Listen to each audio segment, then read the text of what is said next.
1947 India சுதந்திரம் அடைந்த நாளான ஆகஸ்ட் 15 திராவிடர்களுக்கான துக்க நாள் என்றார் பெரியார். ஆங்கிலேயர்களிடம் இருந்த அதிகாரம் பிராமணர்களிடம் சென்றது.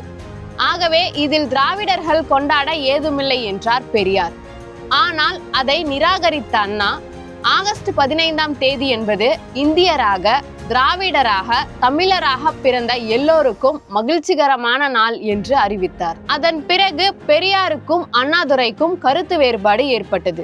1949 70 வயதை கடந்த பெரியார் தன்னை விட மிகவும் இளமையான மணியம்மையை மணந்தார். இது இயக்கத்துக்குள்ளேயே பிளவை ஏற்படுத்தியது. பெரியார் மணியம்மை திருமணத்திற்கு பிறகு திராவிட கழகத்திலிருந்து விலகினார் அண்ணா. பின்னர் ராயபுரத்தில் உள்ள ராபின்சன் பூங்காவில் திராவிட முன்னேற்ற கழகம் செப்டம்பர் 17 ஆரம்பிக்கப்பட்டது. பெரியாரின் மாணவன் அவருக்கு எதிரான பாதையை தேர்ந்தெடுத்தார்.